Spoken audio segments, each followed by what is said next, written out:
Today we turn our attention to the art and science of strategy through the lens of Richard Rumelt's work. As missional leaders, you know that a clear strategy can make the difference between a thriving ministry and one that struggles. Yet many organizations, including churches and nonprofits, often mistake slogans, lofty goals, or mission statements for a real strategy.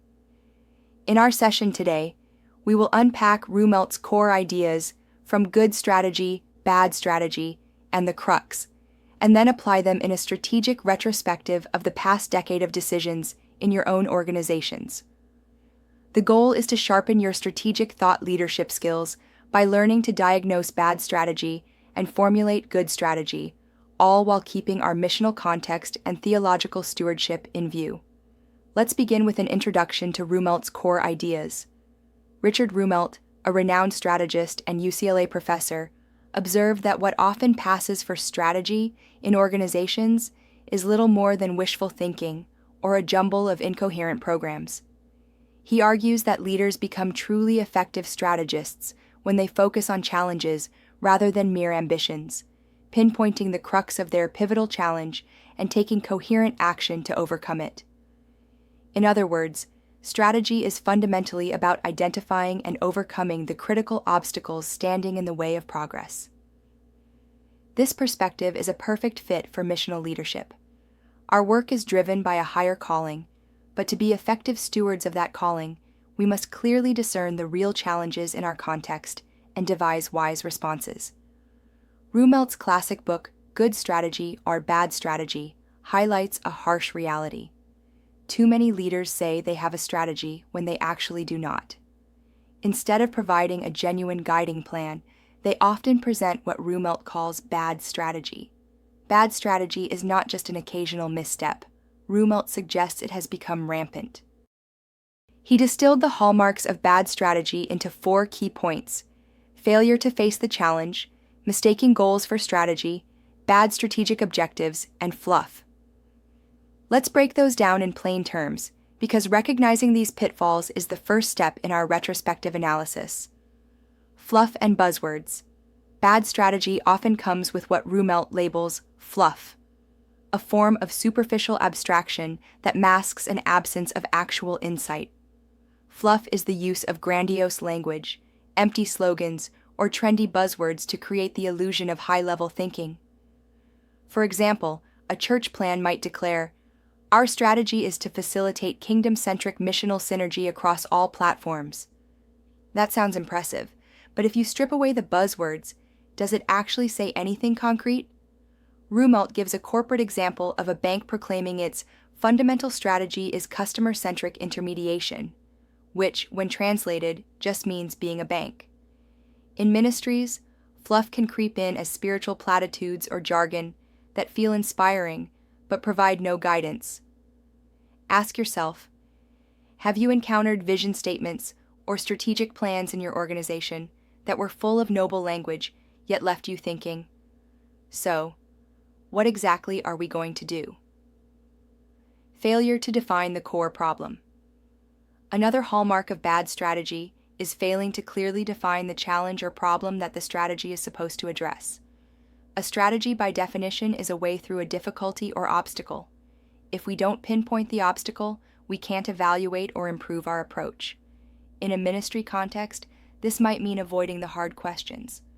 Perhaps a mission organization declares a goal to reach 10,000 people, but never articulates the biggest barrier to that outreach, be it lack of trained leaders, limited funds, or a hostile local environment.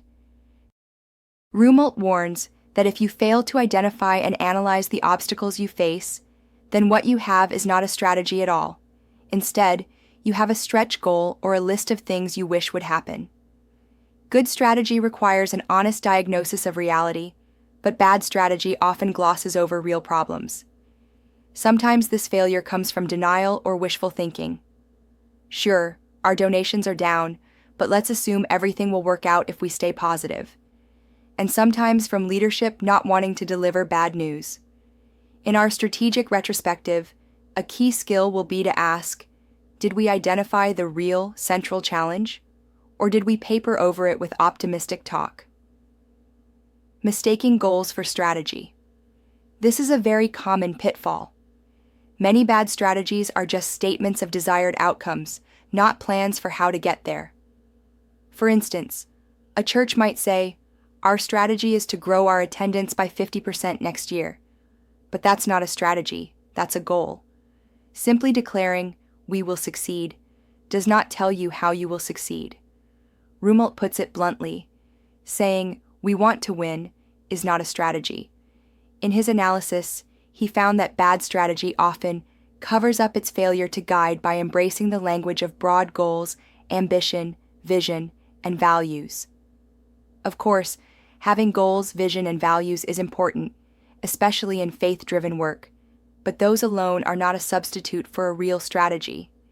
If an organization's so-called strategy session results only in a list of lofty goals, like end homelessness in our city, or double the number of missionaries abroad, and nothing about how to overcome the constraints keeping those goals from being achieved, then the hard work of strategy has been skipped.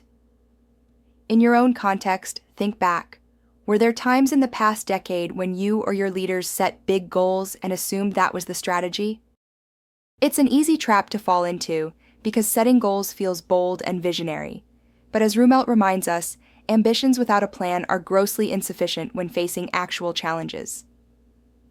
Avoidance of trade-offs, unwillingness to choose. Effective strategy requires focus, which means making choices and trade-offs. A telltale sign of bad strategy is trying to do everything at once, or trying to please everyone, resulting in a diluted, incoherent direction. Rumelt notes that leaders often succumb to the inability to choose. They pile on multiple top priorities, or attempt consensus by blending conflicting ideas into a vague compromise. The outcome is usually a document or speech that sounds positive but commits to nothing concrete, as happened with one company that ended up with the strategy statement, "DEC is committed to providing high-quality products and services and being a leader in data processing," after executives couldn't agree on a specific direction. In ministry organizations, this can happen when, for example, a church tries to launch 10 new programs in a year because each elder or staff member champions their own idea. The result? Overextended resources and no clear focus. A dog's dinner of objectives, as Rumelt would say, rather than a coherent strategy. Remember, saying yes to one priority means saying no to others. Bad strategy is often the result of leaders being unable or unwilling to say no. Perhaps they fear offending people or letting go of pet projects. The consequence is that nothing truly gets the focus it needs. Part of our retrospective analysis will be to ask, where did we spread ourselves too thin? Did we avoid making the tough calls about what not to do? If so, that is a sign of strategic weakness. Now, I'm going to pose a set of reflection questions to help us diagnose possible bad strategy in our context. These are meant to surface bad strategy symptoms in real situations you've experienced. Consider how each might apply to the last 10 years of strategic decisions in your ministry or organization.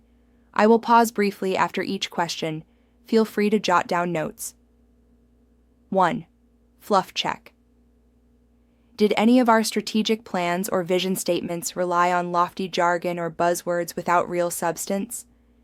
In hindsight, where did we use language that sounded grand but failed to translate into concrete action? 2. Challenge clarity. Did we clearly identify the primary challenge or obstacle we needed to overcome, or was it left vague? Think of a major initiative. Was everyone clear on what problem we were actually solving, or did we avoid confronting the real issues? 3. Goals versus strategy. Did we sometimes mistake setting targets for having a strategy? For example, were there instances where we announced ambitious goals, attendance numbers, fundraising targets, etc., and assumed that was sufficient? What happened as a result? 4. Avoiding trade-offs.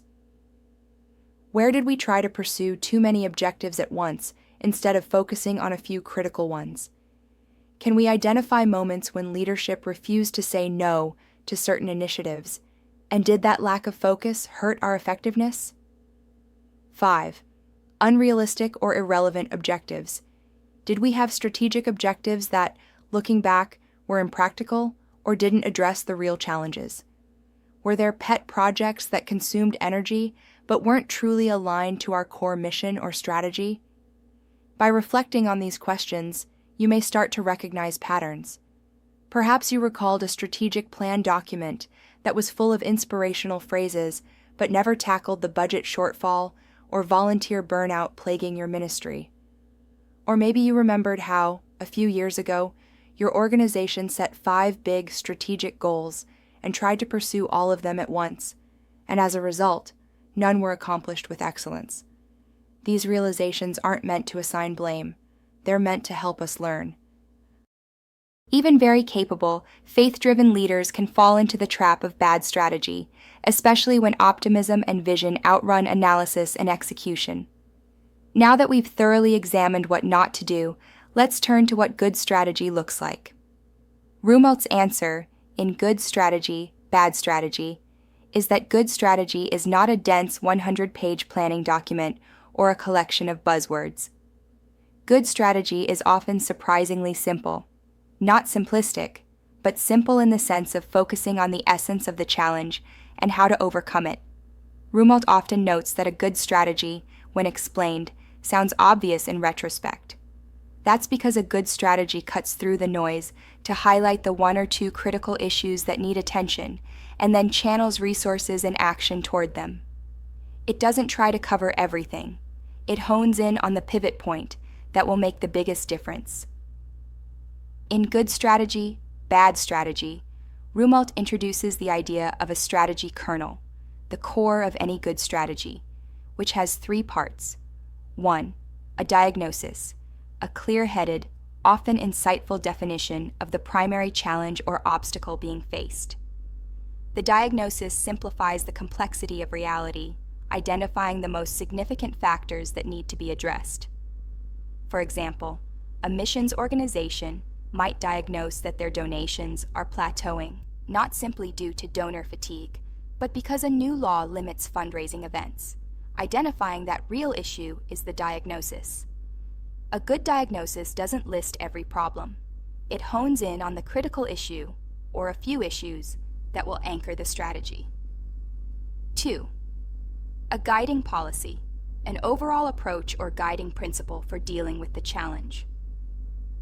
This is the how at a high level, not a detailed action plan, but the guiding logic that will shape our choices. Think of it as the general philosophy or approach we will take to overcome the obstacles identified.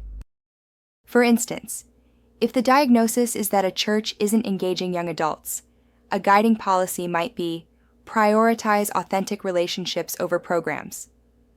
A principle that tells you how you will tackle the problem, by focusing on personal mentorship, say, rather than launching flashy events. A guiding policy helps align decisions because it gives a clear direction. We will do this kind of thing, and by implication, not that other kind of thing. It's like establishing the rules of the road for your strategy. 3. A set of coherent actions. These are the concrete steps coordinated to carry out the guiding policy.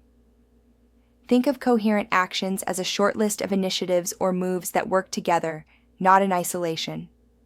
They should be mutually supportive and fit together toward the common goal.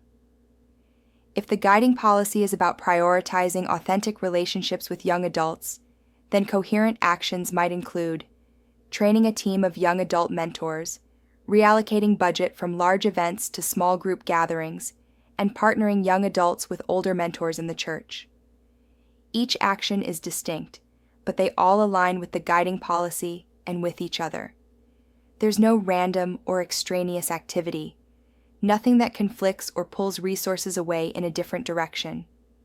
Rumelt emphasizes that this coherence is what gives strategy its power. All the arrows are pointing at the same target instead of scattered around.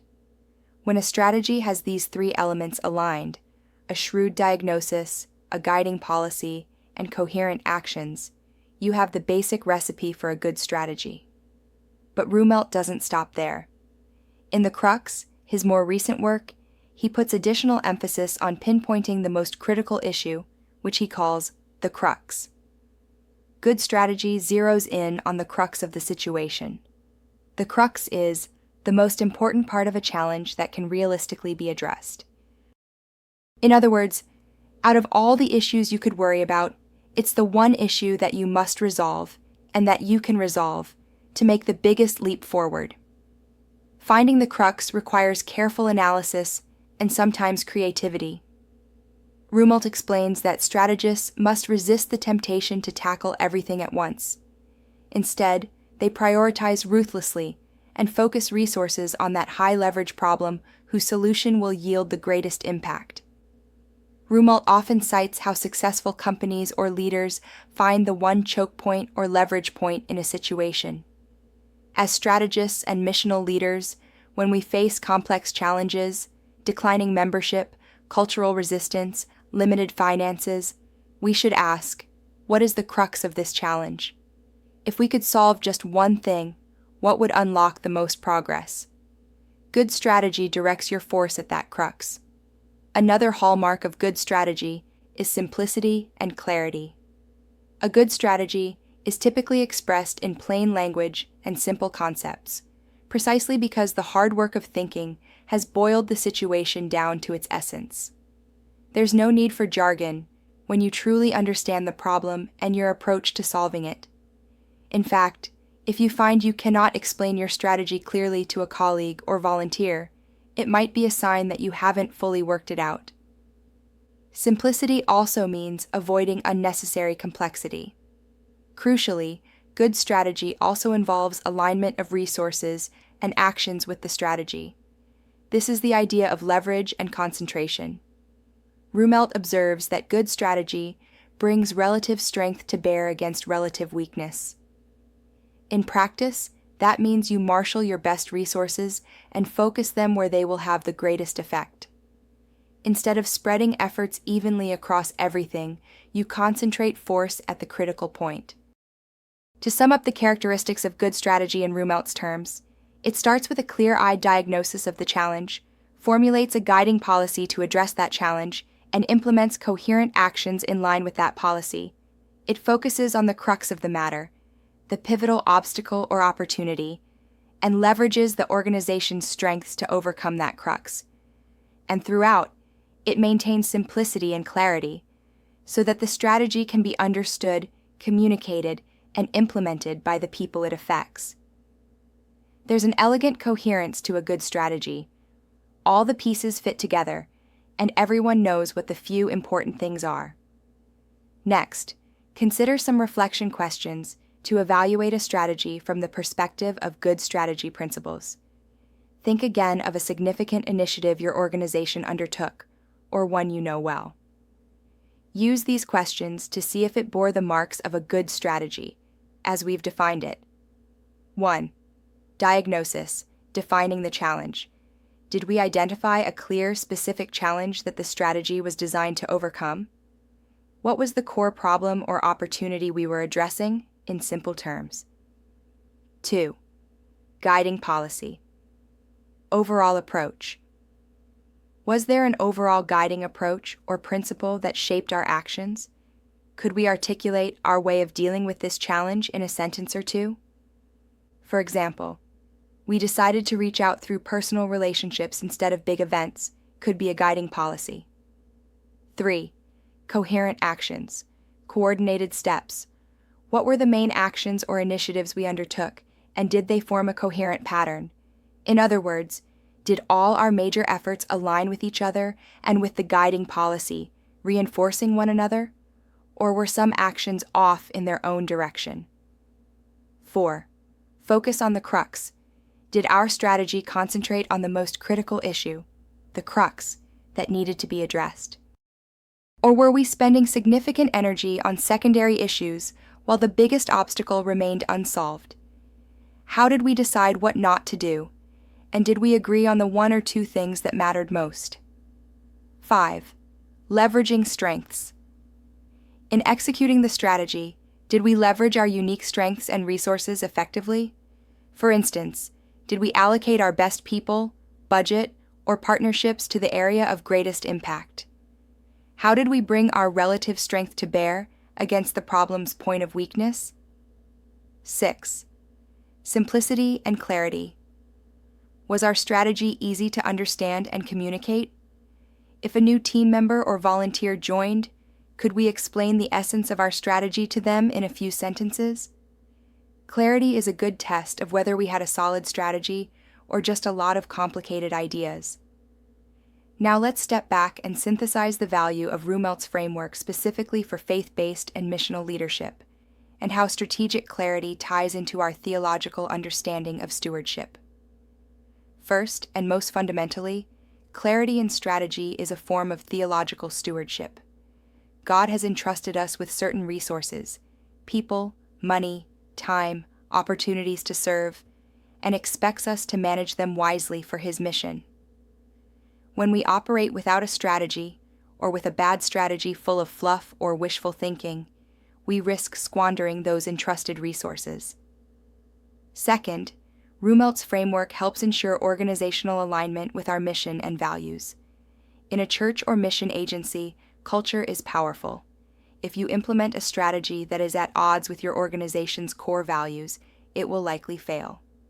But a good guiding policy often embeds those values. When strategy and organizational culture reinforce each other, you get a multiplying effect. The people want to execute the strategy because it feels right and true to who they are. In this way, strategic clarity can actually shape and strengthen your culture. People see what you truly care about because you've named the crux and made it the priority. Over time, that builds a culture of focus and purpose. Third, communication design is a competency that comes into play heavily when executing strategy. All the great strategy ideas in the world won't help if you cannot communicate them in a way that moves people to understanding and action.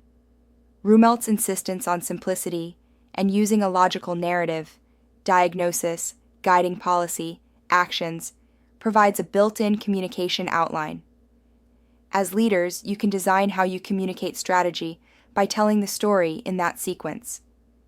Here's what we're facing, here's how we propose to tackle it, and here are the key things we will do. Such communication is clear and potent. It avoids the trap of simply issuing a list of goals, or conversely, drowning people in analysis with no call to action. Furthermore, as missional leaders, many of you will play roles that go beyond a single organization. You'll influence networks, mentor other leaders, and perhaps guide movement-wide strategies. Rummelt's principles are scalable to that level. You might be helping a cohort of church planters think strategically about their cities, or advising a mission network on where to focus their collective efforts. The idea of focusing on the crux, for instance, can apply to an entire movement. What is the biggest barrier to church growth in our region, and how can we collectively address it? As you share these ideas, you essentially become a coach for good strategy in others. This is where movement-wide coaching and platform strategies come in. You're not just leading a single church, you're elevating the strategic thinking of an entire group of ministries. Finally, let's remember that strategic clarity and excellence are ultimately in service of the kingdom of God. We pursue good strategy not for our own glory or to mimic corporate practices, but because our mission is too important to get muddled in bad strategy. When we practice strategy iteration, regularly revisiting and refining our strategies as contexts change, we echo the Apostle Paul's adaptive approach to ministry, becoming all things to all people as needed, continually seeking the best way to reach each context. When we achieve organizational cultural alignment around a clear mission, we reflect the early church in Acts, who were of one heart and mind about their purpose. When we communicate well, we follow the example of Jesus, who articulated the kingdom in memorable parables and sent out the 70 with very specific instructions, a clear strategy for their mission. And as we coach others and build platforms for broad kingdom impact, we are participating in the Great Commission's mandate to teach and equip others.